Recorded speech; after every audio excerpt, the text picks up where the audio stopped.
सादर जय श्री राम, जय श्री कृष्ण। आइए आज हम भाद्रपद मास के कृष्ण पक्ष की एकादशी की कथा सुनते हैं। बोलिए विष्णु भगवान की जय।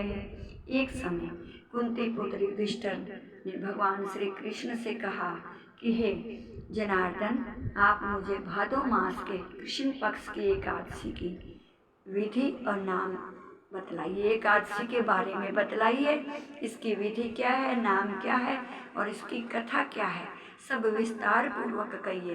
तो इस पर श्री कृष्ण भगवान बोले कि हे राज ऋषि, भादो मास के कृष्ण पक्ष की एकादशी को अजय एकादशी कहते हैं। जो मनुष्य इस दिन भगवान लक्ष्मी नारायण की जो है भक्ति पूर्वक पूजा करते हैं और इस एकादशी का व्रत करते हैं, उनके समस्त पाप नष्ट हो जाते हैं। इस लोक में और परलोक में सहाय करने वाली यह एकादशी महान फल देने वाली है। इस एकादशी की कथा इस प्रकार से है कि प्राचीन काल में एक चक्रवर्ती राजा हरिश्चंद्र हुए थे। राजा हरिश्चंद्र राज्य करते थे। उनके यहाँ जो पत्नी और एक सुपुत्र थे। रोहतास सुपुत्र का नाम जो रोहतास था। वह राजा अत्यंत वीर प्रतापी तथा सत्यवादी थे। एक बार उन राजा ने किसी अज्ञात कारण तथा प्रतिज्ञा के कारण राज्य को त्याग दिया और इस पर भी वह प्रतिज्ञा पूरी नहीं हुई तो उन्होंने अपने स्त्री और पुत्र को बेचकर स्वयं बिक गए। तीनों प्राणी बिक गए और प्रतिज्ञा को पूरा किया। वह स्वयं एक चंडाल के यहाँ सेवक बन गए और राजा ने जो है चंडाल के यहाँ कफन लेने का काम किया। परंतु उस राजा ने इस आपत्ति के काम में भी, इस संकट के समय में भी धर्म को नहीं छोड़ा, सत्य को नहीं छोड़ा। जब इस प्रकार ऐसे कर्म करते हुए उनको बहुत वर्ष हो गए तो उस राजा को अपने इस नीच कर्म पर बड़ा दुख हुआ और वे इससे मुक्त होने का उपाय खोजने लगे। वह सदैव चिंता ग्रस्त रहने लगे कि मैं क्या करूं, इस जो कर्म से कैसे मुक्त हूं। एक समय जब वह चिंता कर रहे थे तो गौतम ऋषि आए उन राजा के पास। राजा ने उन्हें देखकर प्रणाम किया और अपने दुख की सारी कथा सुनाने लगे। तो महर्षि गौतम जो है राजा के दुखपूर्ण वाक्यों को सुनकर अत्यंत दुखी हुए और राजा से बोले कि हे राजन, तुम जो है भाद्रपद मास की जो अजय एकादशी का व्रत करो। भाद्रपद मास की अजय एकादशी होती है। इसके करने से मनुष्य के पूर्व जन्म के भी पाप कर्म नष्ट हो जाते हैं। तुम इस एकादशी का व्रत करो जो अभी कुछ ही दिनों में आने ही वाली है और रात इस विधि पूर्वक व्रत करो और रात्रि को जागरण करो। इससे तुम्हारे समस्त पाप नष्ट हो जाएंगे और तुम्हें पहले जैसा ही सुख प्राप्त हो जाएगा।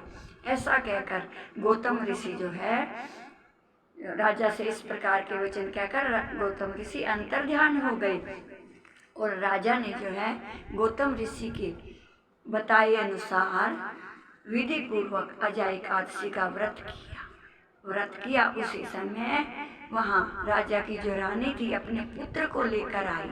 राजा के पुत्र रोहतास को एक सांप ने डस लिया था जिससे उसकी मृत्यु हो गई थी और रानी अपने पुत्र की अंतिम क्रिया, अंतिम संस्कार के लिए शमशान घाट में लेकर आई थी।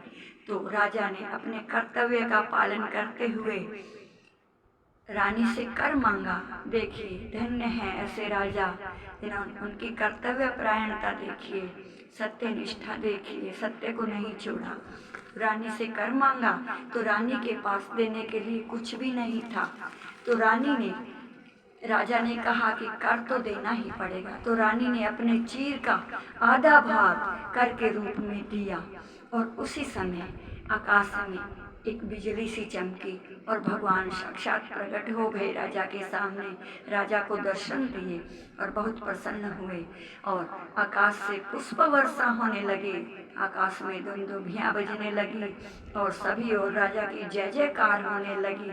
तो भगवान श्री कृष्ण कहते हैं कि हे राजन, ये सब अजय एकादशी का ही प्रभाव था। राजा ने पुनः अपना राज्य पाया और राजा ने बहुत वर्षों तक अपने परिवार सहित सुखपूर्वक राज्य किया और अंत में स्वर्ग को गए। तो हे राजन, जो मनुष्य इस व्रत को विधि पूर्वक करते हैं तथा रात्रि को जागरण करते हैं, उनके समस्त पाप नष्ट हो जाते हैं और अंत में वे लोग स्वर्ग को जाते हैं। इस एकादशी की कथा के श्रवण मात्र से ही अश्वमेध यज्ञ का फल मिलता है।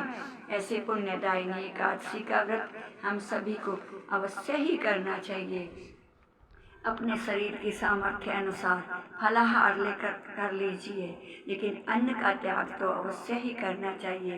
देखिए, सत्य का पालन, इस दिन व्रत के दिन तो सत्य का पालन अवश्य ही करना चाहिए। हम इस ऐसे ही एक दिन बढ़ा कर सत्य का पालन करेंगे तो हमारा प्रयास बनता रहेगा, बढ़ता रहेगा और हम सत्य के मार्ग पर अग्रसर रहेंगे। तो हमें प्रयास करना चाहिए, सत्य का पालन करना चाहिए, अपने धर्म पर भी चलने का प्रयास करना चाहिए, एकादशी व्रत करना चाहिए, रात्रि को जागरण करना चाहिए। रात्रि के जागरण का बड़ा ही महत्व है। इस दिन मिथ्या भाषण और चुगली से अवश्य बचना चाहिए। अधिक से अधिक भगवान नाम का जाप करना चाहिए। रात्रि जागरण में 12 बजे तक तो रात्रि के 12 बजे तक तो अवश्य ही जागना चाहिए। ऐसे पुण्यदायिनी एकादशी का व्रत हम सभी को करना चाहिए। बोलिए विष्णु भगवान की जय।